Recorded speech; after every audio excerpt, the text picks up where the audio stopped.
Access to the Nemesis Historical Archive has been authorized.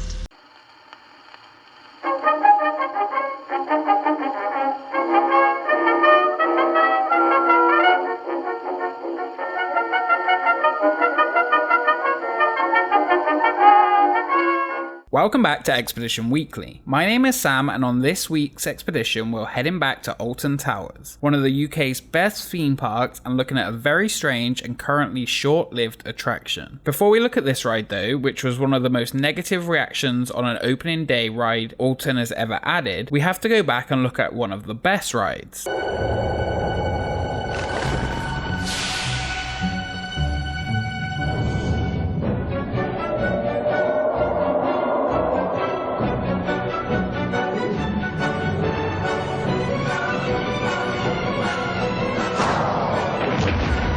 Nemesis, the awesome new ride at Alton Towers. As you may or may not know, one of my all-time favourite coasters is the incredible Nemesis, an inverted B&M roller coaster that opened at the park in 1994. The site was almost certainly the home of a life form.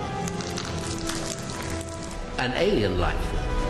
The coaster's story is that Nemesis comes from another dimension beyond imagination. Beneath the ground at Alton Towers, something strange and horrible lurked. A creature that has existed on Earth for more than 2 million years. During maintenance in the Forbidden Valley section of the park, it was disturbed, causing havoc among the area. After an investigation, the monster had to be controlled. 250 tons of twisted steel held down the monster. This steel is what you are riding when taking a ride on Nemesis. This isn't the time to tell the story of Nemesis though, that is for another time. This is the story of Nemesis Subterra.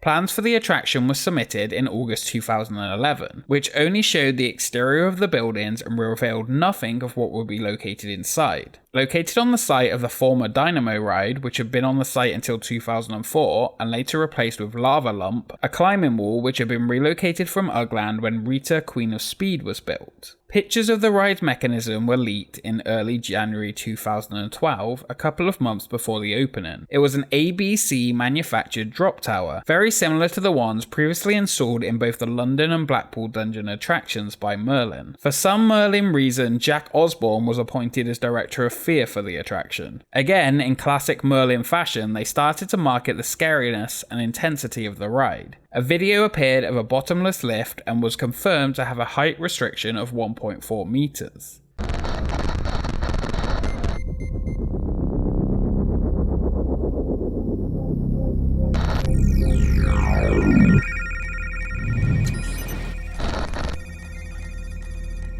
For decades, Phalanx has been delivering tactical security to sensitive research locations across the world. They had found an egg from the monster located underground. During that year's Scarefest, banners were revealed around the area promoting Nemesis, What Lies Beneath. Phalanx was deployed to this location when excavations near the long-established Nemesis site revealed hidden cave systems extending for several kilometers below ground. Alton Towers, as usual, continued to hype up the ride's thrill factor and close links to the original Nemesis legend. A video released on New Year's Eve 2011 confirmed the name as Nemesis Subterra. On March 24, 2012, the ride opened to the public, being billed as your worst nightmare underground. The marketing of the attraction even promoted the fact that it received a 12A classification from the British Board of Classifications. This immersive experience, very similar to you get when you're watching a film.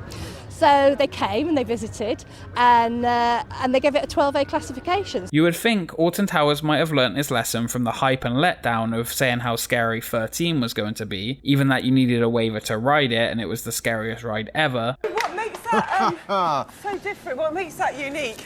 Well, it has the world's first vertical drop on a roller coaster. Unfortunately, they didn't learn from that experience, and it certainly was not your worst nightmare underground. The ride experience began in the wait area. Phalanx operatives shout orders and insulted riders and told you where to stand and face in the batching area in groups of 40. I always thought the aggressive shouting at you by the staff was odd, considering you were invited to view the egg by the company. Anyway, you hear the safety instructions, then riders move into the fake lifts in front of them, where it is explained you are travelling down to an underground shaft. In fact, you were actually just stood there while lights, sound effects and vibrations were used to recreate the illusion of travel. The lift opened to reveal an underground catacomb theme with rock effects of the recently excavated site. The next room is the ride's main chamber, where the egg can be seen in the middle of the room. 4 rows of 10 seats face the eggs, and the riders take a seat and pull down their lap bars. Details of the discovery of the egg are played on the screens and told it had been showing signs of life. Halfway through the presentation, the screens cut out due to a power failure. Sirens begin to go off, and after a few seconds, the room goes completely dark. The lights eventually returned and sound effects indicated that a creature was moving around the ride chamber. The park clearly took inspiration from the old extraterrestrial alien encounter at Magic Kingdom. Each seating section then free falls 20 feet to the bottom of the chamber before rising up to the higher level. Effects spray the rider with water, and sound effects again simulate the monster. On opening, many of these effects did not work, such as the leg ticklers and the back pokers. After this, riders are released and ushered into an exit lift which vibrates to simulate the monster attacking it, and one panel was taken off from the roof. The doors open and the attraction ended abruptly. It basically felt like a themed fire evacuation. The reviews on opening were very, very negative. Well, this is the central core, and this is where things really start to get moving.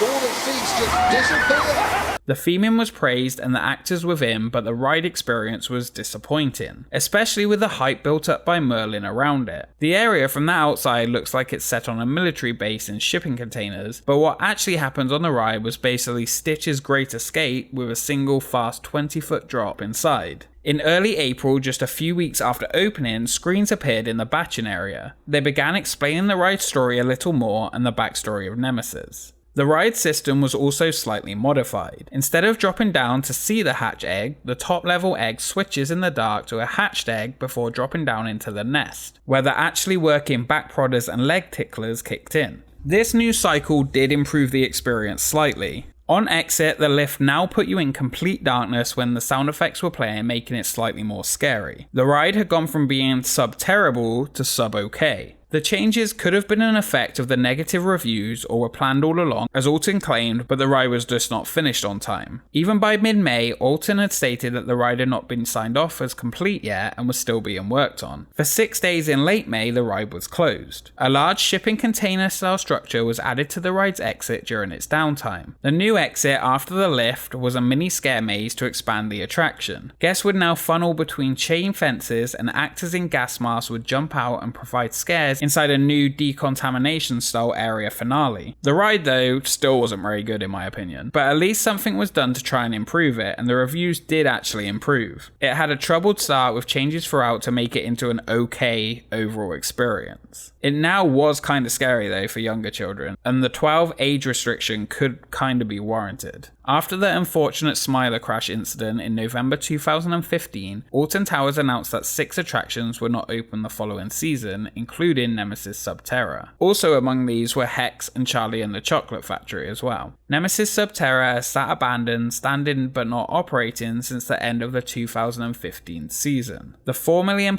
attraction only existed for 4 seasons. In July 2018, a yellow gazebo was spotted outside the ride's entrance.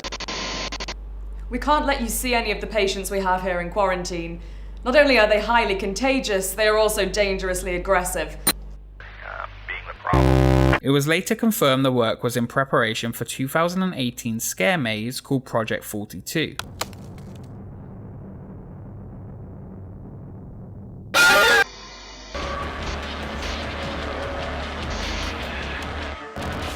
Located within the structure for the Halloween season. The maze though would interestingly keep the story of being in an underground compound run by the Phalanx.